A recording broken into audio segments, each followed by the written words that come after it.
Hello guys, मैं प्रदीप भगत स्वागत करता हूँ आप सभी का हमारे यूट्यूब चैनल PK7P में। गाइस, आज के इस वीडियो में हम लोग बात करने वाले NCERT क्लास 6 का चैप्टर 9 टिकल एल्बम का सारांश को इस वीडियो में हम लोग जानेंगे। अगर आप इस चैप्टर का क्वेश्चन आंसर का वीडियो देखना चाहते हैं या क्लास 6 का आप सारा वीडियो लाइन वाइज देखना चाहते हैं तो उसका लिंक और प्लेलिस्ट का लिंक मैंने आई बटन पे और नीचे डिस्क्रिप्शन पे भी दे रखा है, जाकर जरूर देख ले। हाँ दोस्तों, जरा आगे बढ़ने से पहले हमारी इस वीडियो को लाइक करें, हमारी मेहनत को सफल करें और चैनल को सब्सक्राइब करें और साथ ही बेल आइकन को दबा ले ताकि आगे आने वाली वीडियोस का भी लुत्फ उठाते रहे। अब राजप्पा को कोई नहीं पूछता।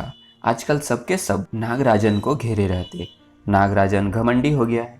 राजप्पा सारे लड़कों में कहता फिरता, पर लड़के भला कहाँ उसकी बातों पर ध्यान देते। नागराजन के मामा जी ने सिंगापुर से एक एल्बम भिजवाया था, वह लड़कों को दिखाया करता।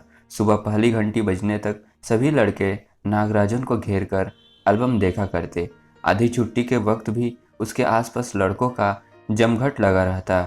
कई लोग टोलियों में उसके घर तक हो जाए। नागराजन शांतिपूर्वक सभी को अपना एल्बम दिखाता, पर किसी को हाथ लगाने नहीं देता। एल्बम को गोद में रख लेता और एक एक पन्ना पलटता। लड़के बस देखकर खुश होते। नागराजन, जो कि जिनके मामा एक टिकट एल्बम भेजा था, मतलब उस टिकट एल्बम किसे कहते हैं, टिकटों का उसमें एक कलेक्शन था। मतलब पहले ज़माने से लेकर अभी तक जितने सारे टिकट निकलते थे उसका सारा कलेक्शन था उसमें। और तो और कक्षा की लड़कियां भी उस एल्बम को देखने के लिए उत्सुक थी, मतलब खुश थी। पार्वती लड़कियों की अगुआ बनी, एल्बम मांगने आई। लड़कियों में वही तेज तर्रार मानी जाती थी। नागराजन ने कवर चढ़ाकर एल्बम उसे दिया। शाम तक लड़कियां एल्बम देखती रही, फिर उसे वापस कर दिया। अब राजप्पा के एल्बम को कोई पूछने वाला नहीं था। वाकई उसकी शान अब घट गई थी। राजप्पा के एल्बम की लड़कों में काफ़ी तारीफ रही थी। मधुमक्खी की तरह उसने एक एक करके टिकट जमा किए थे। उसे तो बस एक यही धुन सवार थी। सुबह 8 बजे वह घर से निकल पड़ता। टिकट जमा करने वालों सारे लड़कों के चक्कर लगा देता। 2 ऑस्ट्रेलिया के टिकटों के बदले एक फिनलैंड का टिकट लेता। 2 पाकिस्तान के टिकट के बदले एक रूस का। बस शाम जैसे ही घर लौटता, बस्ता कोने में पटक कर अम्मा से चबेना लेकर निकर की जेब में भर लेता और खड़े खड़े कॉफ़ी पीकर निकल जाता। 4 मील दूर अपने दोस्तों के घर से कनाडा का टिकट लेने पगडंडियों में होकर भागता। पगडंडियों का मतलब होता है जो मतलब पैदल चलकर जो रास्ता एक तैयार हो जाता है। आप लोग मैदान में या जहाँ पे रास्ता नहीं है, मिट्टी का रास्ता, उसे पगडंडी कहते हैं। मतलब आप लोग मैदान में देखे होंगे कि पैदल चलने के द्वारा जो रास्ता बन जाता है उसे पगडंडी कहा जाता है। मतलब वो पैदल ही 4 मील दूर जाकर वहां से फिर भागते हुए आता। स्कूल भर में उसका एल्बम सबसे बड़ा था। सरपंच के लड़के ने उसके एल्बम को 25 रुपए में खरीदना चाहा था, पर राजप्पा नहीं माना। घमंडी कहीं का। राजप्पा बड़बड़ाया था। फिर उसने तीखा जवाब दिया था, तुम्हारे घर में जो प्यारी बच्ची है ना, उसे दे दो ना 30 रुपए में। सारे लड़के थाका मार के हंस पड़े थे, पर अब कोई उसके एल्बम की बात तक नहीं करता। और तो और अब सब उसके एल्बम की तुलना नागराजन के एल्बम से करने लगे हैं।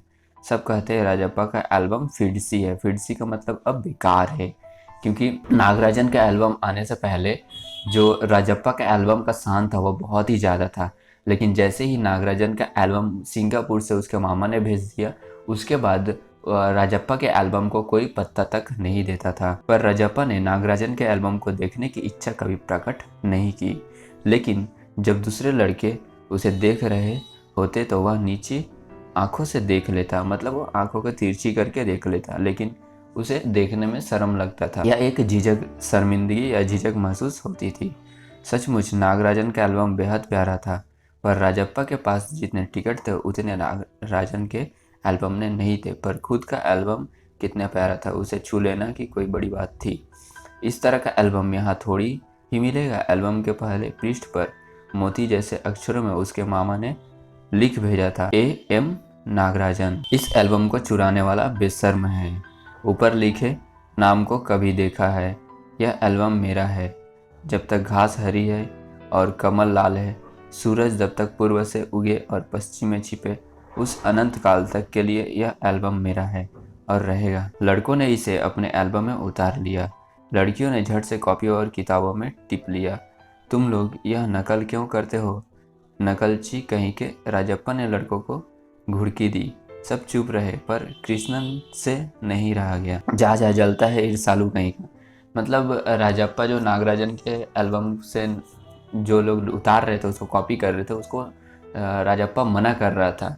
लेकिन वो सब बोल रहे कि तू तू जलता है ना नागराजन से, इसलिए तू ऐसे बातें बोल रहा है, ईर्ष्यालु कहीं का। मैं काहे को जलूं, जले तेरा खानदान, मेरा एल्बम उसके एल्बम से कहीं बड़ा है। राजप्पा ने शान बघारी। अरे उसके पास जो टिकट है वह है कहीं तेरे पास, बस एक इंडोनेशिया का टिकट दिखा दो।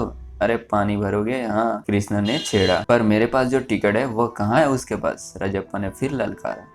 उसके पास जो टिकट है वही दिखा दो। कृष्णन भी कम नहीं था। ठीक है, 10 रुपए की शर्त, मेरे वाले टिकट दिखा दो, तुम्हारा एल्बम कूड़ा है। कृष्णन चीखा। हाँ, कूड़ा कूड़ा। लड़के जैसे कोरस गाने लगे। राजप्पा को लगा अपने एल्बम के बारे में बातें करना फालतू है। उसने कितनी मेहनत और लगन से टिकटें बटोरे हैं। सिंगापुर से आए इस एक पार्सल ने नागराजन की एक ही दिन में मशहूर कर दिया। पर दोनों में कितना अंतर है, ये लड़के क्या समझेंगे? राजप्पा का जो थॉट्स था वो कुछ इन बच्चों से ऊंचा लेवल का था। मतलब वो जानता था कि मेरा पास जो टिकट एल्बम है वो उससे बेटर है और मैंने इसे बहुत ही मेहनत से बनाई है। लेकिन बच्चों को या उसके फ्रेंड्स को लगता था कि नहीं, नागराजन के जो एल्बम है वो कहाँ से आया है? सिंगापुर से आया है। इसलिए हम लोग का दिमाग में भी क्या एक थॉट्स बैठ गया है कि कोई सामान जब बाहर से कंट्री से आता है या दूसरे बहुत दूर से आता है तो उसको हम लोग बहुत महत्व देते हैं।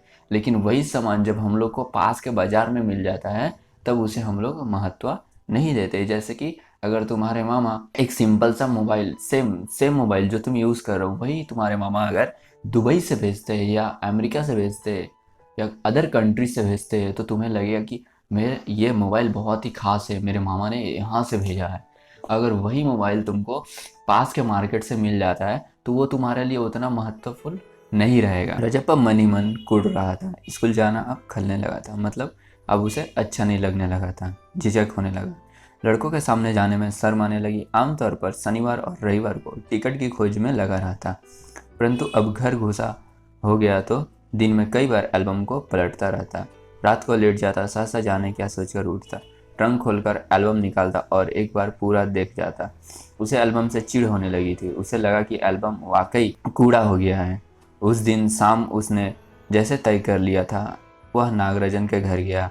अब कोई कितना अपमान सहे, नागराजन के हाथ अचानक एक एल्बम लगा है। बस यही ना, वह क्या जाने टिकट कैसे जमा किए जाते हैं, एक एक टिकट की क्या कीमत होती है, वह भला क्या समझे। सोचता होगा टिकट जितना बड़ा होगा वह उतना ही कीमत होगा, या फिर सोचता होगा बड़े देश का टिकट कीमती होता है। वह भला क्या समझे। उसके पास जितने भी फालतू टिकट है उन्हें टकरा कर उससे अच्छी टिकट झाड़ लेगा। कितनों को तो उसने ही यूं ही उल्लू बनाया है। कितनी चालबाजी करनी पड़ती है। नागराजन भला किस खेत की मूली है।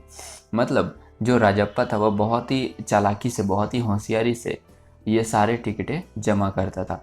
और एक एक टिकट का, जैसे कि सिंगापुर का टिकट का वैल्यू कुछ अलग है, तुम्हारा अमेरिका का टिकट का कुछ वैल्यू अलग होता है। इस तरह से एक एक टिकट का मूल्य अलग अलग होता था।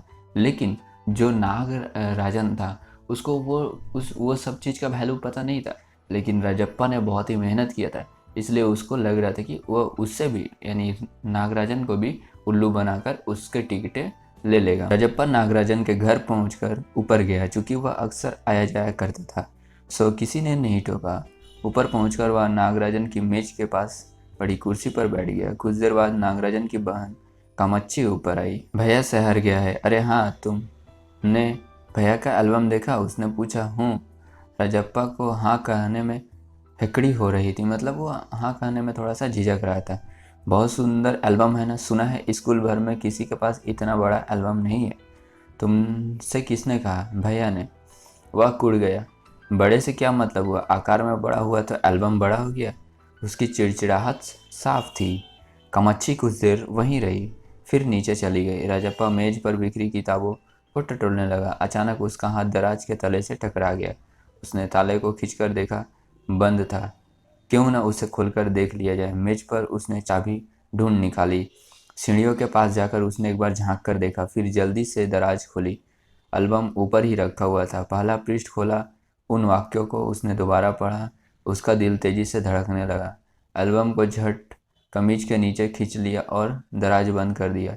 सीढ़ियाँ उतरकर घर की ओर भागा। घर जाकर सीधा पुस्तक की अलमारी के पास गया और पीछे की ओर एल्बम छिपा दिया। उसने बाहर आकर झांका।